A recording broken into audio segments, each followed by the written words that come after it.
Hi there. Would you mind to consider this question with me? What is a proper definition of leadership?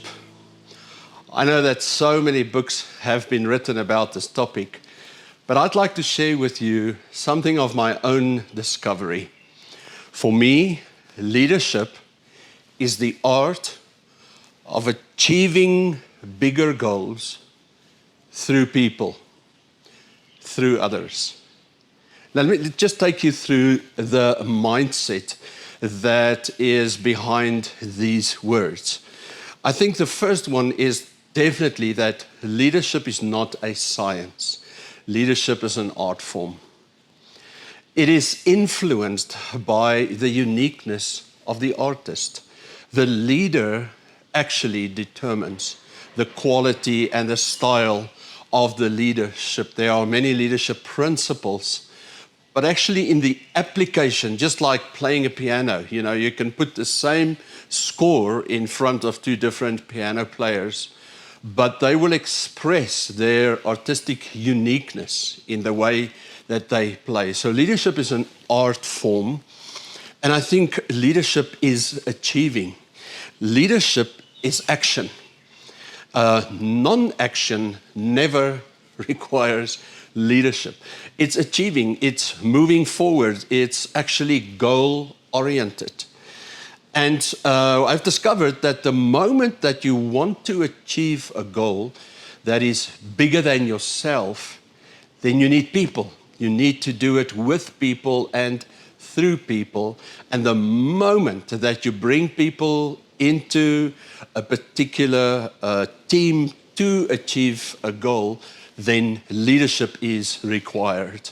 So if you put all of this together, I actually believe that leadership is the art form of achieving goals that are bigger than myself and doing it with and through other people. Well, the moment that you put people in a team and that we talk about leading people, the moment that you do that, the topic for today comes into play, and that is the topic of trust. I want to tell you that trust is one of the battlegrounds of leadership. And for the next couple of minutes, I invite you to evaluate the levels of trust in and around your own leadership. I actually believe that trust is like a commodity for a leader. It's the biggest commodity. Listen to the examples that I want to give you. If people trust you, it'll make it easy for them to follow you. I had a conversation yesterday with a business leader who spoke about the distrust that was created by his superiors. And it caused him to pull back and to say, well, then I cannot be in this organization anymore. So people will follow you if they trust you. Let's talk about your clients. If you have clients, whether you render a service to them or you are selling a product, the level of trust in your service or your product will determine whether they remain your clients or not, whether they stay with you. So I actually believe as a leader, when you lose trust, you will lose everything, everything. And this is especially true if you are a church leader. But we believe that every kingdom-minded leader, whether you are in education or business, and in the non-profit, in civil society, or in a church, if you are a kingdom-minded leader, you are working with a commodity of trust. Raising the levels of trust in people around you will raise the level of your own leadership. And that's why it's such a serious discussion today. I mean, recently we went through a couple of situations where we just saw when trust decays, how destructive it can be in a team and also in an organization. Let me just remind you then that trust always works both ways. It works up and it works down. Upwards, people are asking the question, to their leadership. Can I trust you? And we'll talk about that in the next minute. But if you think about the people that you lead, you also ask the question, will you be faithful? So can I trust you upwards and downwards? Are you faithful? I love it how it has a wordplay in Afrikaans, where we talk about vertroue en getrouheid. Trust and trustworthiness. Those are the two things that I think we need to discuss for just a minute or two. So let's ask the question upwards. Every person, even subliminally or, without really thinking about it, they ask the question, can I trust you? And they make up their minds sometimes very quickly, just with your appearance, or maybe with the way that you introduce yourself, the way that you handle yourself. Subliminally, people are asking the question, can I trust you? And this question goes to three places for me as a leader. I think people ask it, number one, in regards to your motives. When you lead people, they want to know, are you doing what you are doing for your own benefit, or is it also for our benefit? When you look up to a leader who will only make decisions that brings benefit to the leader, sometimes at the cost of the people that you lead, that breaks down trust to a level where you leave them two options. They will either sabotage your leadership or they will rebel against it. So I think a good decision for a leader is that you check your motives and that you make sure that there is mutual benefit in the way that you lead, in how you project your goals and so on. So nobody wants to feel that they are used for somebody else's goals, somebody else's benefits.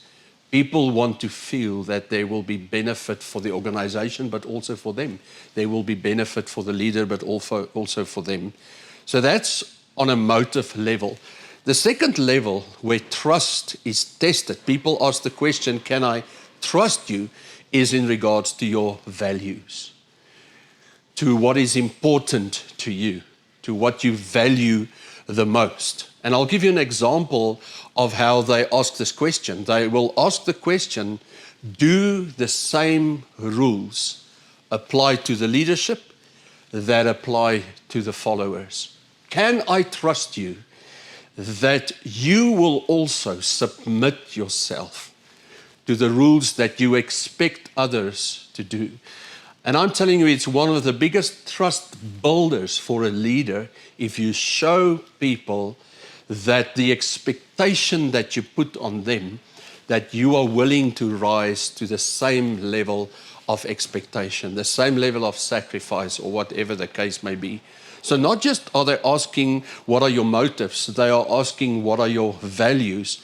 And then obviously, they look at your actions. I just love the way that somebody put it once. Somebody said, we evaluate the actions of other people, but we evaluate the intentions.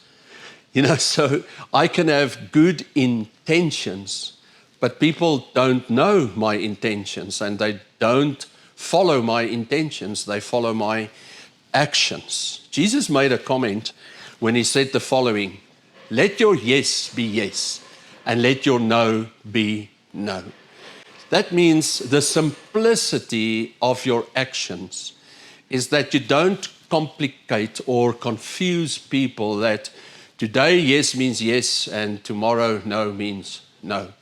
Okay, now let's move on then, not just looking at our upward expectations of trust. The question, can I trust you in regards to your motives, your values, and your actions? let's also look downward to the next question of trust, and that is, will you be faithful?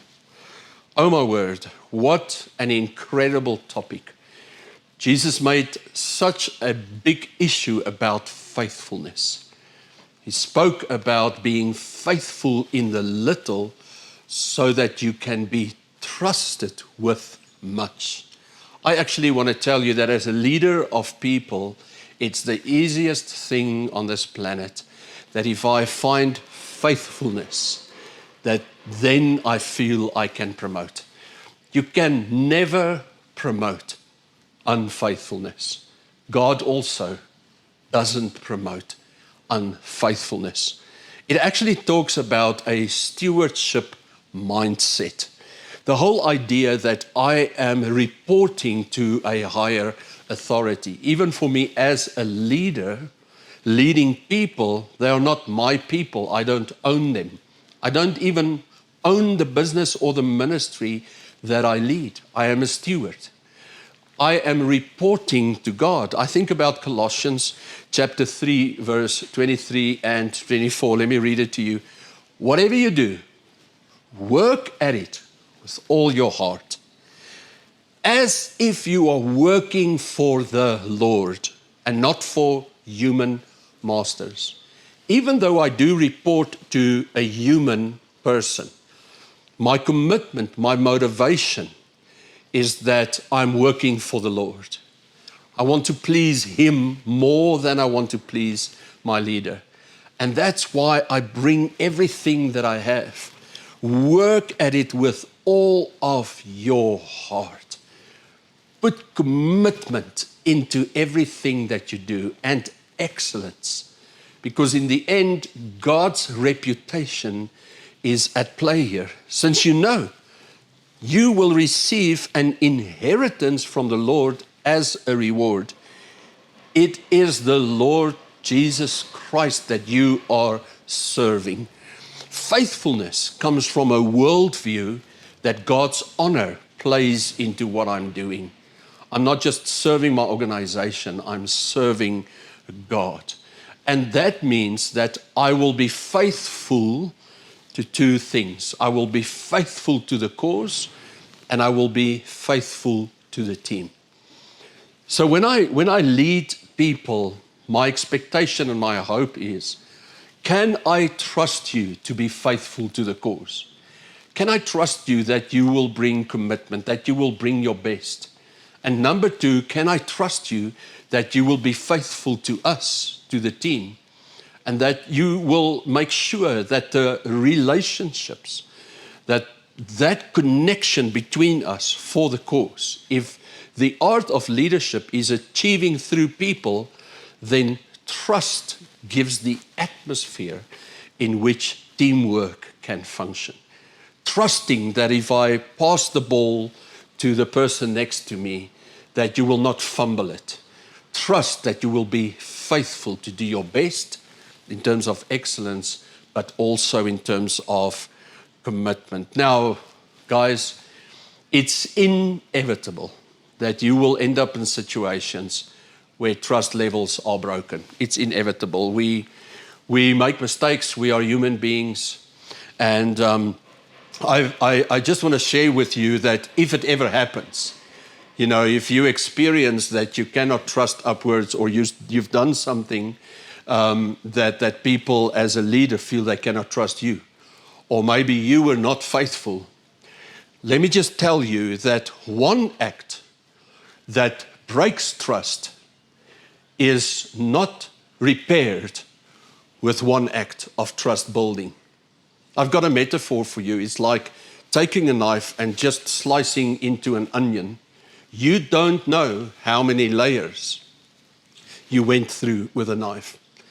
And that's why I've just discovered in relationships, it's also true in marriages, it's true in partnerships, it's true in leadership, that it takes multiple layers of trust building for one act that created distrust to be balanced out, to a place of trust is going to take some intentionality, some consistent behavior in the direction of restoring that trust. And it will take time. And maybe one of the reasons is because when people distrust, it creates doubt in their minds. Doubt whether, are you doing this for us or are you doing this for you? And, it can build up over a season or over time. But here is the first place that you have to go if you want to restore trust. Oh my word, how difficult is this for people? Is the first place that you go is to own up to your mistake.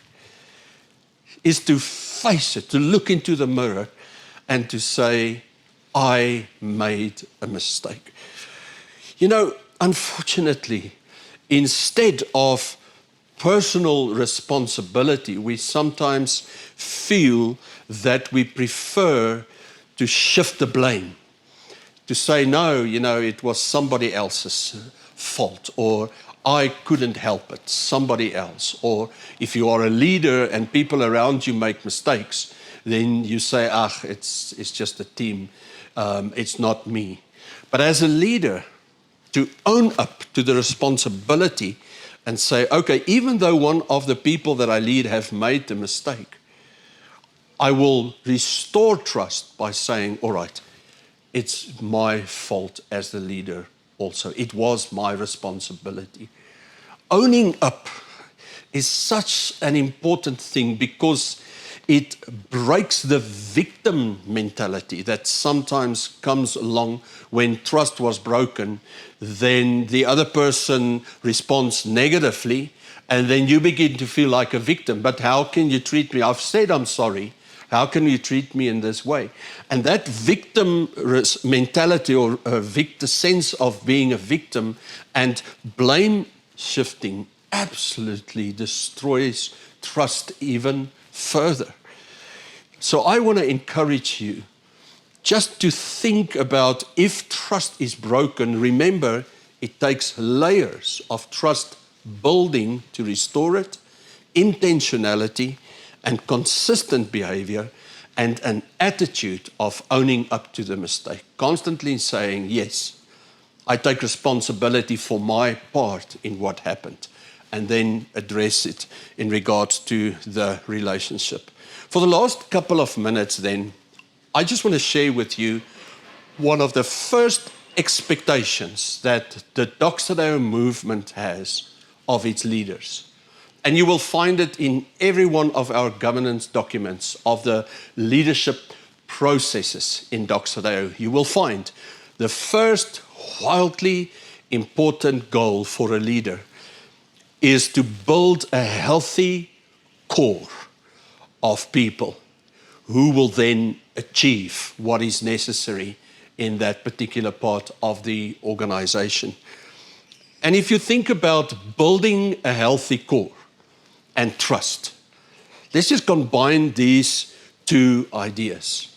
I want to encourage you as a leader in any organization, sustainable success will be the result of a healthy core, a healthy team. Whatever the terminology is that you may choose, and whoever that may be for you, determining who is on the inside of the responsibility of the task or of the organization, and then asking the health question. How healthy are they as individuals? How healthy are we as a team? The individual and the collective health of the core decision makers will determine the sustainability of success in regards to the goals that you want to achieve. And unfortunately, people get this the other way around. They begin to chase success at the expense of their people. I'm saying today that my own experience is people come first, and then success will follow. Now, there are two then, if we bring in trust into this particular conversation, a healthy core has integrity and it has transparency. Let me just have you think about this for a moment, and I hope that you will go back and evaluate the integrity and the transparency. Putting it in simple words, here's the following. Integrity is to do what you say. It's getting your intentions and your actions to the same level. By the way, that's why I believe that good leadership will underpromise and overdeliver. You know, sometimes we want to please people and, you know, we overpromise and underdeliver. There's nothing that breaks trust like what I've just explained to you. Integrity is to make sure that your actions align with your words. And this is tough and this is difficult because when people get to know you in the healthy core, they may end up experiencing that your actions and your words do not align. And I think that brings us then to the second word. A healthy core also has, on top of integrity, it has transparency. It has the openness, not just to do what you say, but also to say what you do. To be transparent, let me give you an example. I believe that in regards to financial decisions and decisions that may imply me personally. For instance, my children also wanted to work in Doxa Deo, and people may subliminally ask the question, would the children of the leader get more benefits because they are the children or the family member of the leader? The reason why I'm telling you is that transparency then means that I tell people about my intention to give my child an opportunity in the organization. And number two, integrity, that I distance myself from the decision. That somebody else, my child will not report to me, she will report to somebody else. Because integrity and transparency in a healthy core, in a healthy team, brings trust to a level where over seasons, even if I make mistakes, people know that they can trust my heart. And I think over seasons, that's where you want to end up, is where when people look at your actions and it raises eyebrows and they say, what is this person doing now? If they know your heart, they will come back to you because there is trust. And you, as a transparent leader, have created a culture where people are allowed to speak into your own life. Not just, I'm the boss and you will listen to me. No, we are a team. Yes, I'm the team leader. But if I want to achieve results through you, I want to build a healthy core where integrity, doing what you say, and transparency, saying what you do, where that is a part of your leadership. I'll end our talk today with maybe one of the things that breaks my heart. When I work with leaders, I sometimes see that leaders feel that positional leadership is the way to go. My people have to listen to me, I am the boss. It breaks my heart because I want to tell you the lowest level of leadership is where people just follow you because they have to. It's the lowest level of leadership. When we talk about trust, we are talking about relational leadership. What is relational leadership? It is connecting your heart with the hearts of your people, bringing him into a trust relationship. They can trust me and I can trust them.